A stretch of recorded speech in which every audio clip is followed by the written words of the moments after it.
Hello everyone. So ఈరోజైతే మనము ఒక ఫేమస్ టెంపుల్కి వెళ్ళబోతున్నాము. అది హైదరాబాద్కి దగ్గరలో ఉన్న టెంపుల్ అనమాట. సో మాకు వెళ్ళే ముందు అయితే ఒక చిన్న షాపింగ్ ఉండే, మీ అండ్ మామ్స్కి వెళ్ళామన్నమాట.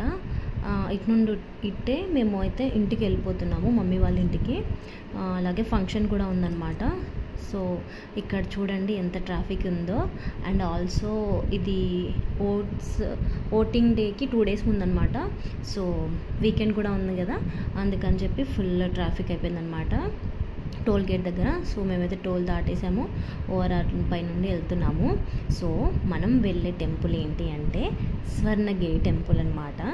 ఫేమస్ టెంపుల్ తెలంగాణలో. ఇక్కడ చూడండి లైటింగ్స్తో ఎంత బాగుందో. అండ్ మధ్య మధ్యలో మాకు చినుకులు కూడా వెల్కమ్ చెప్పాయి అనమాట. చాలా బాగా అనిపించింది నాకైతే. అండ్ ఇది వచ్చేసి మానేపల్లి హిల్స్ పైన కట్టారనమాట. ఇది భువనగిరి డిస్టిక్లో ఉంటుంది. ఇది మానేపల్లి జ్యువెలర్స్ వాళ్ళు ఉన్నారు కదా, వాళ్ళ ఫ్యామిలీ. అండ్ వాళ్ళ ఫ్యామిలీ వచ్చేసి వెల్ రెస్పెక్టెడ్ బిజినెస్ ఫ్యామిలీ అనమాట. అందరికీ తెలుసు అనుకుంటా మానేపల్లి జ్యువెలర్స్. సో ఇది వచ్చేసి 22 acres ఆఫ్ ల్యాండ్లో కన్స్ట్రక్ట్ చేశారు. అండ్ అలాగే ఇది 2018లో స్టార్ట్ చేశారనమాట కన్స్ట్రక్షన్.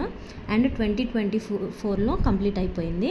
అండ్ 2024 March 7th రోజు ప్రాణప్రతిష్ఠ చేశారనమాట. చిన్నజీయర్ స్వామి గారు ఓపెన్ చేశారు ఈ టెంపుల్ని. అండ్ అలాగే ఈ టెంపుల్ వచ్చేసి 108 steps ఉంటాయి అన్నమాట. మనం గోపురం దేవుడి దగ్గరికి రీచ్ అవ్వడానికి. అండ్ ఎంట్రన్స్లోనే ఇలా స్వామివారి పాదాలు ఉంటాయి. అండ్ ఇక్కడ నుండి స్టార్ట్ అవుతామన్నమాట. 108 steps ఉంటాయి. అండ్ అలాగే ఈ టెంపుల్కి వచ్చేసి 4 రాజగోపురాలు ఉంటాయన్నమాట, 4 sides యాజ్ తిరుమలలో ఉన్నట్టే.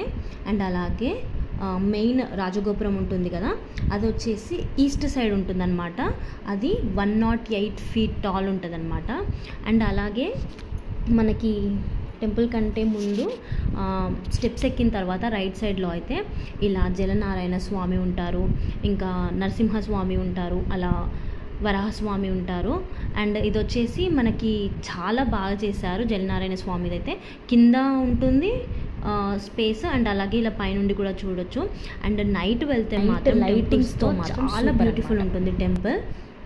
అండ్ ఇంకా వచ్చేసి టెంపుల్కి కొన్ని మండపాలు ఉన్నాయన్నమాట. అవి ఏంటంటే మహామండపం, అంటే మెయిన్ మండపం అంటారు కదా అది, అలాగే కళ్యాణ మండపం, అండ్ అలాగే యాగశాల కూడా ఉందన్నమాట. అండ్ అలాగే గోపురాలు ఏంటంటే విమాన గోపురం అంటారు కదా, విమాన వెంకటేశ్వర స్వామి విగ్రహం కూడా పెట్టారనమాట. అండ్ ఇక్కడ చూసారా అసలు ఎంత రష్ ఉందో. అండ్ ఇక్కడ వచ్చేసి ప్లే ఏరియా కూడా ఉందన్నమాట పిల్లలకి. అండ్ అలాగే 4 మాడవీధులు కూడా ఉన్నాయన్నమాట, జస్ట్ తిరుమల లాగే అనమాట. అండ్ అలాగే టెంపుల్లో వెంకటేశ్వర స్వామి ఉంటారు కదా, ఆ స్టాచ్యూ వచ్చేసి 12 feet అనమాట. తెలంగాణలోనే లార్జెస్ట్ స్టాచ్యూ అది. అండ్ సౌత్ ఇండియాలోనే ది మోస్ట్ బ్యూటిఫుల్ స్టాచ్యూ అనమాట. అండ్ టెంపుల్ ఆర్కిటెక్చర్ వచ్చేసి మన పల్లవ, విజయనగర, చోళ, చాళుక్య డైనాసిటీ ఉంటుంది కదా, ఓల్డెన్ డేస్లో టెంపుల్స్ కన్స్ట్రక్ట్ చేసేది, అలా చేశారనమాట ఈ కన్స్ట్రక్షన్ అనేది. చాలా వండర్ఫుల్ ఆర్కిటెక్చర్ టెంపుల్ అయితే. అండ్ గ్రానైట్తో చేశారు స్టాచ్యూ. వెంకటేశ్వర స్వామి స్టాచ్యూ ఉంటుంది కదా, అది వచ్చేసి గ్రానైట్తో చేశారనమాట. అండ్ స్వామివారు అయితే చాలా అందంగా అలంకరించబడారు. అండ్ అలాగే టెంపుల్ వాళ్ళు ఫెసిలిటీస్ పెట్టారనమాట. ఏంటంటే అకామిడేషన్, రూమ్స్, గెస్ట్ హౌసెస్ అలా ఉన్నాయి. అండ్ అలాగే ఫుడ్ వచ్చేసి రెస్టారెంట్స్ కూడా ఉన్నాయన్నమాట. ఇంకా ఇక్కడ వచ్చేసి 1700 kgs బెల్ ఉందన్నమాట, గంట అంటారు కదా అది. అండ్ అది వచ్చేసి 2nd largest ఇండియాలోనే. అలాగే 120 feet మండపంలో 40 feet హనుమాన్ స్టాచ్యూ కూడా పెట్టారనమాట. అండ్ టైమింగ్స్ వచ్చేసి మార్నింగ్ 6 to 9 అనమాట. పార్కింగ్కి అయితే టికెట్ 50 rupees ఉంటుంది. అండ్ ప్లే ఏరియా ఉందని చెప్పాను కదా. అండ్ అలాగే అన్నదానాలు కూడా ఉంటాయన్నమాట ఆఫ్టర్నూన్స్ అలా. తప్పకుండా విజిట్ చేయాల్సిన టెంపుల్. ఆల్రెడీ మీరు ఎవరైనా వెళ్ళుంటే తప్పకుండా నాతో షేర్ చేసుకోండి. బట్ అంత రష్లో మేమైతే పిక్చర్స్ అయితే సరిగ్గా తీసుకోలేకపోయాము. వెళ్ళిన వాళ్ళు మాత్రం పిక్చర్స్ అస్సలు మిస్ అవ్వకండి. అండ్ అలాగే డిన్నర్ చేసేసి మేమైతే మా మమ్మీ వాళ్ళ ఇంటికి రీచ్ అయిపోయాము. అది ఆల్మోస్ట్ 11:30 అయిందనమాట.